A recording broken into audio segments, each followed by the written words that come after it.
Hello and welcome. I'm Tafara Gadamu. A few days ago, the President of India visited Ethiopia, reportedly elevating the relations between the two countries to a whole new level. Well, what are we talking about here? My guest today, Anurag Srivastava, is the ambassador of India in Ethiopia. Everyone, welcome to the program. Thank you, Mr. Gedamu. Thank you for having me on your show. So it was, 2 weeks ago that your President Kivon, visited Ethiopia. It's been, 45 years since we had an Indian president visit Ethiopia, way back in 1972. Yes, that's right. The last presidential visit to Ethiopia took place in 1972. It was our President V.V. Giri. And therefore, there was a lot of significance attached to the fact that our president was visiting after 45 years. Also, this was his first overseas visit after being elected as president. President Kovind was here from the 4th to the 6th of October. And visited Djibouti, of course, for 1 day, and then Ethiopia 2.5 days, right? And while he was here, he had intense discussions with Ethiopian businesses, with Indian businesses, Ethiopian government officials, and so on, and signed agreements as well. Yes, it was a substantial visit. It was a visit which had bilateral talks with his counterpart, the president and the prime minister of Ethiopia. He also had a business event. In fact, this was a joint business event called the India-Ethiopia Business Dialogue. And it focused on something which is really the crux of our economic partnership, which is trade and investment. The subject chosen for the business dialogue was creating Indo-Ethiopian synergy in the global value chain. President Kovind also had an engagement at the Addis Ababa University, where he met the students and faculty members, as well as Indian teachers in various universities across Ethiopia, some of whom had aggregated there. There were various other elements to his visit, I think, which made it a very complete visit. I told you about the business part of it. I told you about the education and capacity building part of it. But I think what was also very, very important was the people-to-people links and contacts, which were celebrated during the visit by his engagement and meeting with the Indian community, with prominent Ethiopians like Haile Gebrselassie, and also his visit to the National Museum to see the remains of Lucy. How many Indians do we have in town? We have about 5,000 Indians across Ethiopia, and I would say that they are in diverse fields and professions. Most of them are presently university teachers. They are teachers in universities all across Ethiopia. We also have a significant number who are businessmen and investors, some of whom have been in Ethiopia for the last 3 generations or more. We've also have now professionals working in various international organizations, the UN, as well as in private organizations. So let's talk about the agreement that was signed. There was an agreement signed on trade, communication, and the media, right? Yes. We had 2 agreements which we had signed. The agreement on trade provides for facilitation and promotion of trade between our 2 countries and would help to address issues like non-tariff barriers and intellectual property rights. We set up a mechanism whereby we'll be able to address issues that arise in terms of our trade. Our trade relations are fairly intense. We have about... To the tune of $1 billion? Yes, it is about $1.37 billion. And this is something which has been an area of growth for the last 10 years or so. The other investment that we've signed is on information, communication, and media, which would provide for sharing of best practices and experiences. It would provide for collaborations between our news agencies and regulatory authorities. It would also provide for things like co-production of documentaries. Let's talk about the trade. We said it's $1 billion US dollars, and we are focusing on manufacturing and what else, in agriculture? Yeah. Textile? Yes. In terms of our trade and investments, of course, our investments, if I talk of that, it is presently about $2 billion on the ground. $4 billion is licensed investment with the Ethiopian Investment Commission. And the good part about this investment is that... So we're talking about the foreign direct investment at $4 billion. Yes. The good part about this investment is that it is largely in areas which are priority to the Ethiopian government. 55% of this is into manufacturing, into areas like textile, garments, light manufacturing sectors, leather, etc. And about 18% is into agriculture. And what our investors have largely tried to do is to follow the priorities set by the Ethiopian government. So yeah, join the bandwagon basically. But where do they stand today, Indian businesses in the manufacturing sector? Because there is massive Chinese involvement in that sector as well. Indian investment is in the forefront in many sectors, including in the manufacturing sector.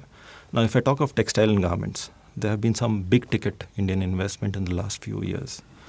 Arvind Mills, Raymond's, Kanoria are some of the names which have become quite well known in this country, and particularly the Hawassa Industrial Park has 2-3 big Indian investors there. There's another Indian investment in Mekelle. There are other sectors which Indian investment is looking at as a matter of priority, like renewable energy. Now, in the renewable energy sector, there's immense potential. That was part of the discussion. That was part of the discussion. The International Solar Alliance is something which has been entered into, and Ethiopia and India are founding members of this alliance. Now, this alliance provides for various opportunities for collaboration in the renewable energy sector. Pharmaceuticals is another area of potential. I can share with you that a team from the Prime Minister's office visited India to study our experiences in the pharmaceutical sector. Now, Ethiopia has come up with a policy in order to attract FDI in the pharmaceutical sector. And one of the possible areas of future investment that we are looking at is pharmaceuticals. There's also a talk of, having an Indian industrial park here. In fact, as a part of this dialogue between the two countries during the business event, the possibility of setting up such a park had also come up. Is that a viable option, though? Because a couple of countries have tried that, but it seems that it's not working. Rather the industrial parks would be the best options that your investors have. Presently, what I can say is that Indian investors are looking at various options. They are placed inside the parks. They are placed outside the parks also. And when we talk of industrial parks, we have certain experiences that we can share. Now, for example, agro-industrial parks, an area of focus of this country, is something, again, where we have strengths. We have strengths in food processing. And many of our investors are looking at possibilities of joining such parks which are coming up. So are there any joint ventures between Indian and, I'm sure there are plenty, right? Indian and Ethiopian businesses joining hands on specific areas? Yes, there are. There are several. And largely what I can tell you is that, embassies and ministries don't take decisions on this. They can only be facilitators in the process. And we can create awareness. We can. But do you encourage Indian businesses to go along that line? Supply information. And it is for investors to take such decisions based on their own perceptions of the business climate, on the ease of doing business, on comparative advantages that a country offers. What I can tell you is that we, as a government, as an embassy, we remain optimistic on the Ethiopian growth story, and we continue to encourage our investors to look at Ethiopia. What do you tell your investors? We tell our investors that this is a country which offers a lot of growth opportunities. There are sectors which have comparative advantages. It is for them to take a decision based on these comparative advantages. As a mission, as an embassy, we are here to facilitate that process. But how about the challenges that investors face? Of course, there are challenges. Any investment relationship, and particularly an investment relationship like this, which is very deep, which is very long-standing, and which has high volumes, would have challenges.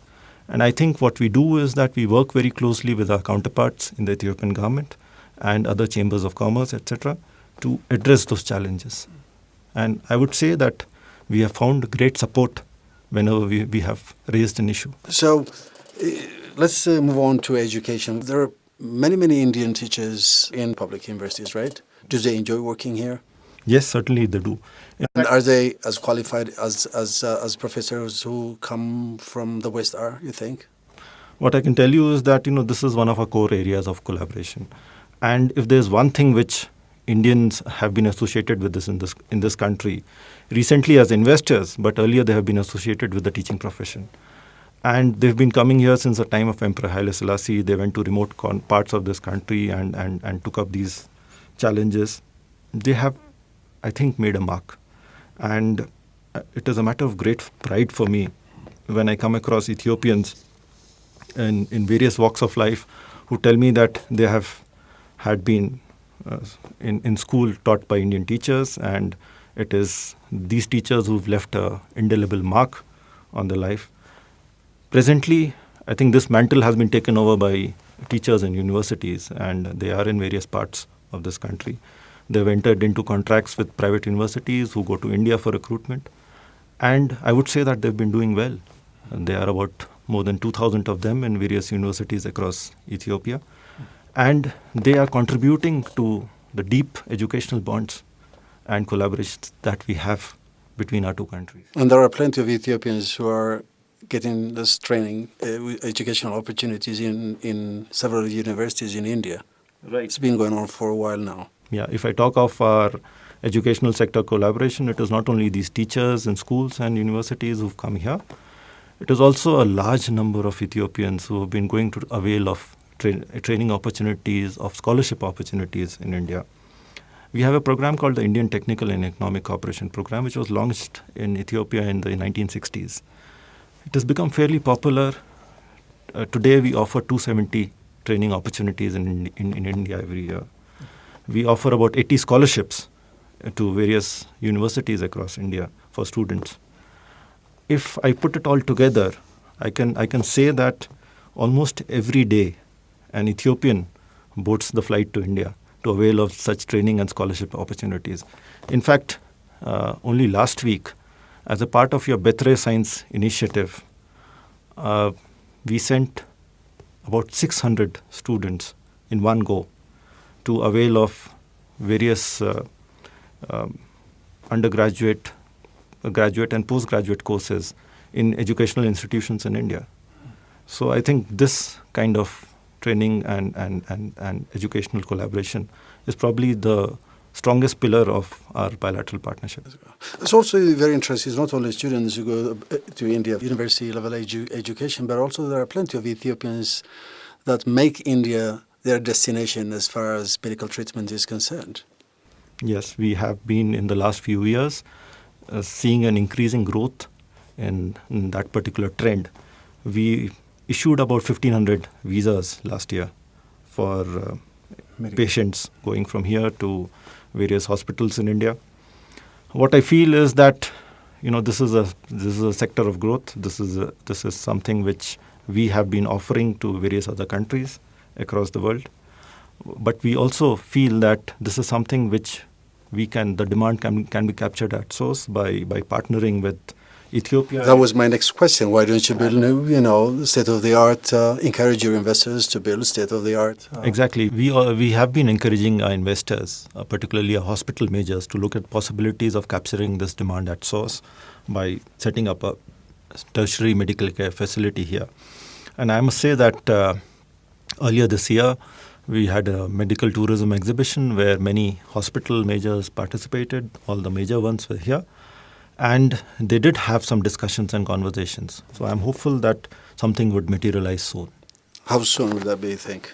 Well, as I told you earlier, these are decisions that investors take. We facilitate the process, and we would certainly encourage them to look at these possibilities at the earliest possible. So Ethiopia is one of the largest, probably the largest recipient of India's concessional credits, right? Yes, it is. Which is, for Africa, I have slated at the last India-Africa Forum, $10 billion? Yes, that's right. For Ethiopia, it's $1 billion. Is it being consumed? It is actually. I can tell you that Ethiopia is the largest recipient in Africa. And even before this $10 billion announcement was made during IAF's third summit in October 2015, we had committed $1 billion for Ethiopia. About 600 to 700 million of this is going to be consumed, and which has already been consumed in 3 sugar projects. One of them has already been handed over. 2 of them are already in production, and they'll be completed and handed over soon. And what I can also share with you is that there was a decision during the recent visit of our president that further $195 million will be provided to support power transmission to the Mekele Industrial Park project. So you said earlier people-to-people as one of the important components of the Indo-Ethiopian relationships. What are you pointing at? I'm pointing at at a civilizational contact which predates, I don't know, it is since the beginning of history. Around the time of the Aksum Empire, we had contacts. Our traders used to come here. They used to exchange silk and spices for gold and ivory. I've been to Aksum and I've seen artifacts which point to contacts with India. There are coins which are there, and this contact continued since then, and it has led to migration of people in both directions. We have Indians who've settled here since the late 19th century. We have Ethiopians who've settled in India.